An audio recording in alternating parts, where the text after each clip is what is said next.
எல்லாரும் நல்லா இருக்கீங்களா? என்ன இத்தனை நாளா வீடியோ காணும்னா ரொம்ப வேலை அதிகமாக போச்சு, எடுக்க முடியல. அதுவும் பாருங்க, இப்போ சித்திரை வந்துருச்சு, கொளுத்துன்னு கொளுத்துது இல்லையா? இப்போ அந்த சித்திரை மாசத்தை பற்றி தாங்க பார்க்க போகிறோம். பங்குனி போய் சித்திரை வந்தா பத்திரிக்கை வந்திடும், கல்யாண பத்திரிக்கை வந்திடும். அத பார்த்த உனக்கு தான் எனக்கு நித்திரையும் வந்திடும். அத பார்த்தவுடன் தான் எனக்கு நித்திரையும் வந்திடும்.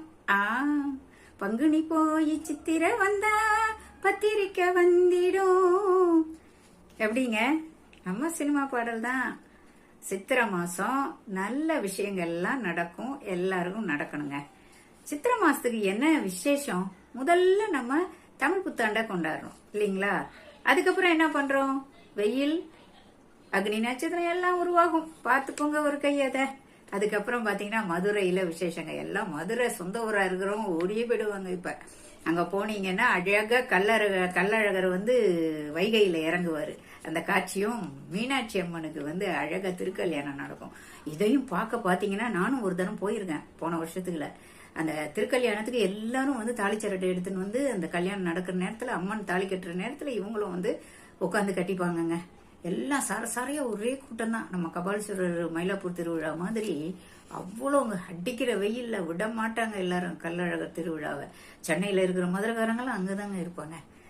அப்புறம் சித்திரையில என்ன விசேஷம் வருது நமக்கு? சித்திரகுப்தன், சித்ரா பௌர்ணமி வரும். பல வித அன்னங்களை வச்சு தங்கரையில போய் உட்காந்து, இப்ப நமக்கு இங்க சென்னைன்னா பீச்சுன்னு வச்சுங்க, அந்த மாதிரி அழகா பல வித அன்னங்கள்லாம் எடுத்துன்னு போய் சாப்பிடுவோம். ஆனா சித்ரா பௌர்ணமிக்கு இந்த அடிக்கிற வெயிலுக்கு நீர்மோர் பானங்கள்லாம் கொடுக்கணுங்க. அதுதான் விசேஷம் வெயில்ல வர்றவங்களுக்கு எல்லாம். அடுத்தது பாத்தீங்கன்னா பௌர்ணமிக்கு எல்லாரும் கிரிவலம் வருவாங்க. நமக்கு தெரியும் திருவண்ணாமலை கிரிவலம் எல்லாம்.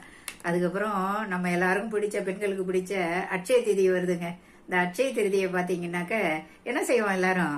அவ்வளவுதான், ஜிஆர்டி, எல்கேஎஸ் எல்லா இடத்துலயும் ஒரே கூட்டம் தாங்க. நகை வாங்க தான் போவோம். என்ன விலை வித்தா என்ன, நமக்கு அந்த ஆசை விடுமா? அப்ப வாங்கினா இன்னும் பெருகுன்னு சொல்லிட்டாங்களா? ஆனா உண்மை அது இல்லைங்க. அன்னைக்கு அட்சய திதி அன்னைக்கு நம்ம தானம் பண்ணணுங்க. நீர்மோர் பானகம், சாதம், அரிசி, இந்த மாதிரி தானம் பண்ண நம்ம கிட்ட பாத்தீங்கன்னாக்கா தர்மம் வளரும்.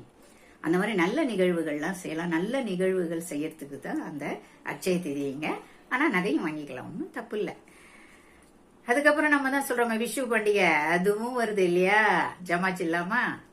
நன்றி.